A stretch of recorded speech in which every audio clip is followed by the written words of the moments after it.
Hi, എല്ലാവർക്കും നമസ്കാരം. എൻ്റെ പേര് സൂര്യ. ഞാൻ ഇറിഗേഷൻ ഡിപ്പാർട്ട്മെൻറ്റിൽ തേർഡ് ഗ്രേഡ് ഓവർസിയറായിട്ട് വർക്ക് ചെയ്യുന്നു.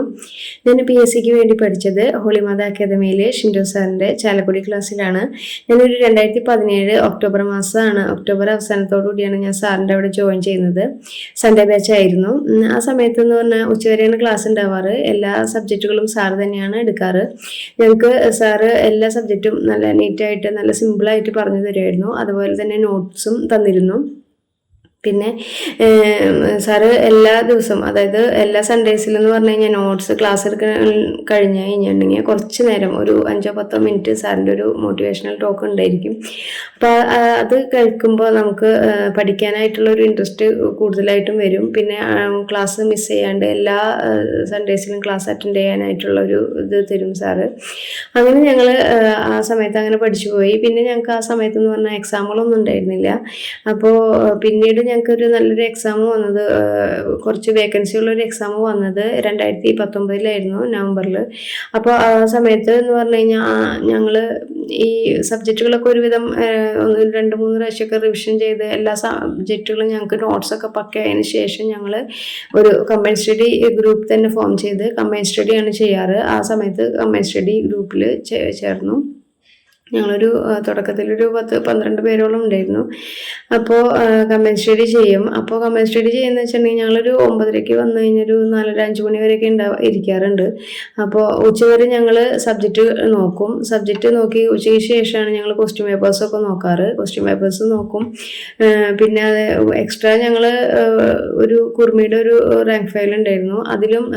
അതിലത്തെയും ക്വസ്റ്റ്യൻ പേപ്പറുകളാണ് നോക്കാറ്. കൂടുതലും ക്വസ്റ്റ്യൻ പേപ്പർ നോക്കും. അപ്പോൾ ഇവിടെ ഞങ്ങൾക്ക് എല്ലാ സബ്ജക്റ്റിലും സബ്ജക്റ്റിൻ്റെ മാക്സിമം ക്വസ്റ്റ്യൻസ് എല്ലാം കളക്ട് ചെയ്തിട്ട് സാറ് ഞങ്ങൾക്ക് തന്നിരുന്നു. ക്വസ്റ്റ്യൻ പേപ്പറുകൾ എല്ലാതും തന്നിരുന്നു. അപ്പോൾ ഞങ്ങൾ അതെല്ലാം നോക്കിയതിന് ശേഷമാണ് കുർമിയുടെ ഈ ബുക്സും കൂടി നോക്കാറുണ്ട്. ഓരോ സബ്ജക്റ്റിൻ്റെയും നോക്കാറുണ്ട് ആ സമയത്ത്. പിന്നെ ഞങ്ങളുടെ ആ ഒരു എക്സാം കഴിഞ്ഞതിന് ശേഷം പിന്നെ ഞങ്ങൾക്ക് വന്നത് വാട്ടർ അതോറിറ്റിയുടെ എക്സാം, തേർഡ് ഗ്രേഡ് സെക്കൻഡ് ഗ്രേഡിൻ്റെ ഒരു കോമൺ ടെസ്റ്റ് വന്നിരുന്നു. പിന്നെ അതിന് ശേഷമാണ് പിന്നെ ഈ കൊറോണ വന്നതിന് ശേഷം പിന്നെ ഓഫ്ലൈൻ ക്ലാസ്സുകളൊക്കെ നിർത്തലാക്കി. പിന്നെ ഓൺലൈൻ ക്ലാസ്സാണ് ഉണ്ടായിരുന്നത്. ഓൺലൈൻ ക്ലാസ് വന്നപ്പോൾ ഞങ്ങൾക്ക് സാറ് പിന്നെ റാങ്ക് ഫയല് തന്നിരുന്നു. റാങ്ക് ഫയൽ ഉണ്ടാക്കിയിട്ട് റാങ്ക് ഫയൽ തന്നിരുന്നു ഓരോ സബ്ജക്റ്റിനും. അപ്പോൾ റാങ്ക് ഫയലിൻ്റെ ഒരു പ്രത്യേകത എന്ന് പറഞ്ഞു കഴിഞ്ഞിട്ടുണ്ടെങ്കിൽ നല്ല റാങ്ക് ഫയലായിരുന്നു. അതിൽ ഈ ഓരോ സബ്ജക്റ്റും കഴിഞ്ഞതിന് ശേഷം അതിൻ്റെ മാക്സിമം കിട്ടാവുന്നത്ര എല്ലാ ക്വസ്റ്റ്യൻസുകളും ആ സബ്ജക്റ്റിൻ്റെ ക്വസ്റ്റ്യൻസുകൾ ഉണ്ടായിരിക്കും ബാക്കിൽ. അതിന് ശേഷം കുറേ ബ്ലാങ്ക് പേജസ് കൊടുത്തിട്ടുണ്ടായിരിക്കും. എക്സ്ട്രാ നോട്ട്സ് ആഡ് ചെയ്യാനായിട്ടുള്ള ബ്ലാങ്ക് പേജ് കൊടുത്തിട്ടുണ്ടായിരിക്കും. അങ്ങനെ ഒരു 3 റാങ്ക് ഫയൽ ഞങ്ങൾക്ക് തന്നിരുന്നു. അതിനുശേഷം പിന്നെ റാങ്ക് ഫയൽ വെച്ചിട്ടാണ് ഞങ്ങൾ, അതായത് ഓൺലൈൻ ക്ലാസ് ഉണ്ടാവാറ്. ഓൺലൈൻ ക്ലാസ്സിന് ടീച്ചേഴ്സൊക്കെ എന്ന് പറഞ്ഞു കഴിഞ്ഞിട്ടുണ്ടെങ്കിൽ പക്ക ക്ലാസ്സാണ്. അതായത് ഓഫ്ലൈൻ പോലെ തന്നെയാണ് ഓൺലൈൻ ക്ലാസ്സും എടുത്തിരുന്നത്. അതുപോലെ ഒരു ഫീലായിരുന്നു. പിന്നെ സാറിൻ്റെ ഒരു ക്ലാസ് ഉണ്ടായിരിക്കും മോർണിംഗിൽ ഒരു 5 മണി തൊട്ട് സാറിൻ്റെ ഒരു റിവിഷൻ ക്ലാസ് ഉണ്ടായിരിക്കും. റിവിഷൻ ക്ലാസ് വെക്കാറുണ്ട് സാറ്. അപ്പോൾ അതും ഞാൻ അറ്റൻഡ് ചെയ്യാറുണ്ട്. അപ്പോൾ ഒരു 5 മണി തൊട്ട് ഒരു 6 മണി 6:30 വരെയൊക്കെ സാറ് എടുക്കാറുണ്ട്. അപ്പോൾ അങ്ങനെ റിവിഷൻ നമ്മൾ ചെയ്തു പോകാറുണ്ട്. പിന്നെ അതിന് ശേഷം വന്ന എക്സാമുകൾ എന്ന് പറഞ്ഞു കഴിഞ്ഞാൽ ഫസ്റ്റ് ഗ്രേഡിൻ്റെ PWD ഇറിഗേഷൻ ഫസ്റ്റ് ഗ്രേഡിൻ്റെ എക്സാം വന്നു. പിന്നെ സെക്കൻഡ് ഗ്രേഡിൻ്റെ എക്സാം വന്നു. അങ്ങനെ കുറച്ച് എക്സാമുകൾ അടുപ്പിച്ച് ഞങ്ങൾക്ക് അറ്റൻഡ് ചെയ്യാൻ പറ്റി. പിന്നെ എന്ന് വെച്ചിട്ടുണ്ടെങ്കിൽ ഞാൻ ആദ്യമായിട്ട് ജോയിൻ ചെയ്തത് വാട്ടർ അതോറിറ്റിയുടെ തേർഡ് ഗ്രേഡ് ലിസ്റ്റിലാണ്. അതിലാണ് ഞാൻ ജോയിൻ ചെയ്യുന്നത്. പിന്നീടാണ് എനിക്ക് ഇറിഗേഷനിൽ കിട്ടിയപ്പോൾ ഞാൻ നമുക്ക് ഇതിൽ പോയിട്ട് ഞാൻ അന്നൊരു 6 മാസമാണ് അവിടെ വർക്ക് ചെയ്തത്. അപ്പോൾ ഇറിഗേഷനിൽ കിട്ടിയപ്പോൾ നമുക്കൊരു കൺഫ്യൂഷനാണ് എന്താ ചെയ്യേണ്ടത് എന്ന് പറയുമ്പോൾ. നമുക്ക് അങ്ങനെ ഒരു ഇത് വരുന്ന സമയത്ത് അപ്പോൾ സാറിനെ വിളിച്ച് ചോദിച്ചു, സാർ എന്താ ചെയ്യേണ്ടത്? അപ്പോൾ സാറ് പറഞ്ഞത് ഇറിഗേഷനിൽ കിട്ടിയപ്പോൾ ഇറിഗേഷനിൽ നീ പോയിക്കോ എന്നാണ് പറഞ്ഞത്. അപ്പോൾ ഞാൻ ഇറിഗേഷനിൽ പോന്നു. പിന്നീട്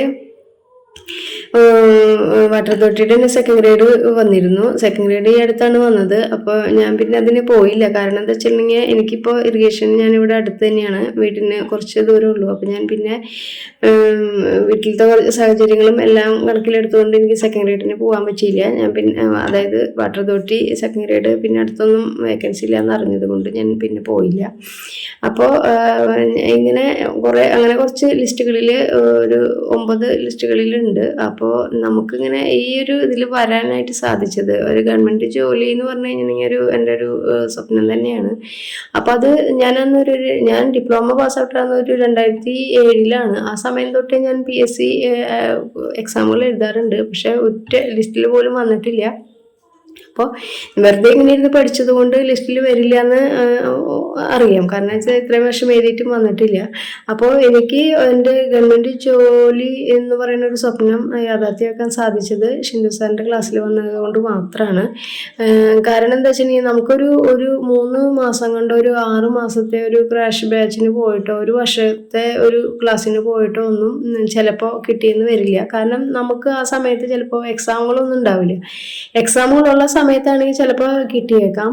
പക്ഷേ എക്സാം ഇല്ലാത്ത സാഹചര്യത്തിൽ നമുക്ക് ചിലപ്പോൾ അത് കിട്ടണമെന്നില്ല. പിന്നെ നമ്മൾ ഈ ക്ലാസ്സൊക്കെ കഴിഞ്ഞ് വീട്ടിലിരുന്ന് പഠിക്കാമെന്ന് വിചാരിച്ചു കഴിഞ്ഞാൽ ചിലപ്പം അത് നല്ല രീതിയിൽ പഠിക്കാനോ എക്സാം നല്ല രീതിയിൽ തന്നെ അറ്റൻഡ് ചെയ്യാനോ പറ്റിയെന്ന് വരില്ല. അപ്പോൾ അതുകൊണ്ട് തന്നെ എനിക്കൊരു ജോലി കിട്ടിയത് സാറിൻ്റെ ക്ലാസ്സിൽ വന്നതുകൊണ്ട് മാത്രമാണ്. അപ്പോൾ സാർ എപ്പോഴും പറയുന്ന ഒരു കാര്യം എന്ന് വെച്ചാൽ നിങ്ങളുടെ ക്വാളിഫിക്കേഷൻ ഏതാണോ ആ ക്വാളിഫിക്കേഷന് ഉള്ള ആ ക്വാളിഫിക്കേഷന് കിട്ടാവുന്ന ആ ജോലി തന്നെ നിങ്ങൾ വാങ്ങണം. അതിനുവേണ്ടി നിങ്ങൾ മാക്സിമം ട്രൈ ചെയ്യണം. ഇപ്പോൾ തേർഡ് ഗ്രേഡിലാണെന്നുണ്ടെങ്കിൽ നിങ്ങൾ ഒരു IT ആണെന്നുണ്ടെങ്കിൽ നിങ്ങൾ സെക്കൻഡ് ഗ്രേഡ് ആവണം. ഡിപ്ലോമ ആണെന്നുണ്ടെങ്കിൽ ഫസ്റ്റ് ഗ്രേഡ് എന്തായാലും ആവണം. BTech ആണെന്നുണ്ടെങ്കിൽ നിങ്ങൾ AE ആവണം എന്നാണ് സാർ എപ്പോഴും പറയാറ്. അപ്പോൾ അതിനു വേണ്ടി നിങ്ങൾ മാക്സിമം നിങ്ങൾ പഠിച്ചുകൊണ്ടേ ഇരിക്കണം. ഇപ്പോൾ ഒരു ജോലി കിട്ടിയെന്ന് പറഞ്ഞിട്ട് അതിൽ തന്നെ ഒതുങ്ങി കൂടുകയല്ല, നിങ്ങൾ പഠിച്ചുകൊണ്ടേ ഇരിക്കണം. നിങ്ങളുടെ ക്വാളിഫിക്കേഷൻ ഏതാണോ അതിലേക്ക് നിങ്ങൾ എത്താൻ ശ്രമിക്കണം എന്നാണ് സാർ എപ്പോഴും പറയാറ്. അപ്പോൾ ഞാനൊന്ന് ഇത് ഇപ്പോൾ എൻ്റെ ഒരു ഇതെന്ന് വെച്ചിട്ടുണ്ടെങ്കിൽ എങ്ങനെയെങ്കിലും ഒരു ലിസ്റ്റിലെങ്കിലും വരണേ എന്നുള്ളൊരു ആഗ്രഹമായിരുന്നു, ലിസ്റ്റിലെങ്കിലും വന്ന് ചേരണേന്ന്. പക്ഷെ അങ്ങനെ ഇപ്പോൾ ഇനി എല്ലാവരും അങ്ങനെ ആഗ്രഹിച്ചിട്ട് കാര്യമില്ല. ലിസ്റ്റിൽ നമ്മൾ ഇപ്പോൾ ഷിൻഡു സാറിൻ്റെ ക്ലാസ്സിൽ വന്ന് വെറുതെ ഇരുന്നാലും നിങ്ങൾ ആ ക്ലാസ്സുകൾ മാത്രം കേട്ട് നോട്ട്സ് ചെയ്തായിട്ട് പോലും വെറുതെ ഇങ്ങനെ ഇരുന്നാൽ തന്നെ നിങ്ങൾ ആ ലിസ്റ്റിൽ വരും. പക്ഷേ ജോലി കിട്ടണമെന്നില്ല.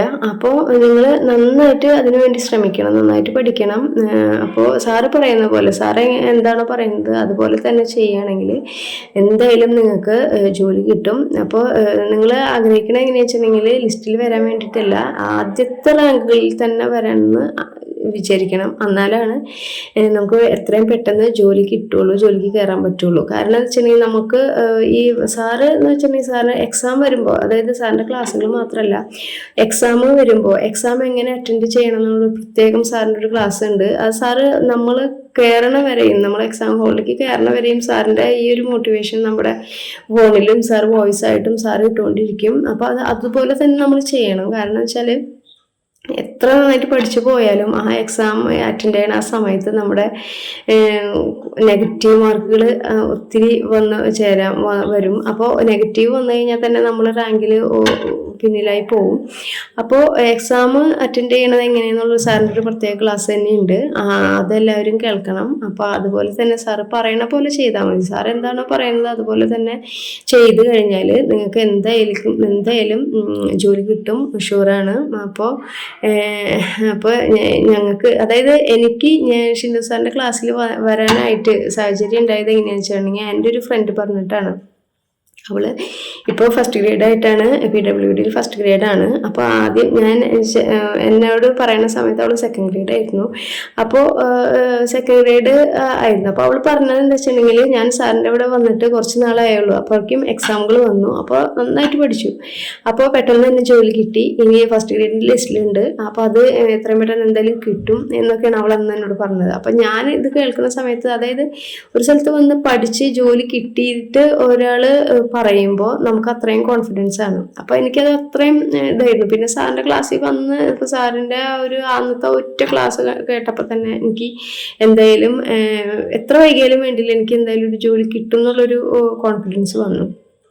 അപ്പോൾ നിങ്ങൾ സാറിൻ്റെ ക്ലാസ്സിൽ വന്നിട്ടുണ്ടെന്നുണ്ടെങ്കിൽ നിങ്ങൾക്ക് എല്ലാവർക്കും ജോലി കിട്ടും, ഉറപ്പാണ്. അപ്പോൾ നന്നായിട്ട് പഠിക്കുക, എല്ലാവരും നന്നായിട്ട് പഠിക്കുക. സാർ എന്താണ് പറയുന്നത് അതുപോലെ തന്നെ ചെയ്യുക.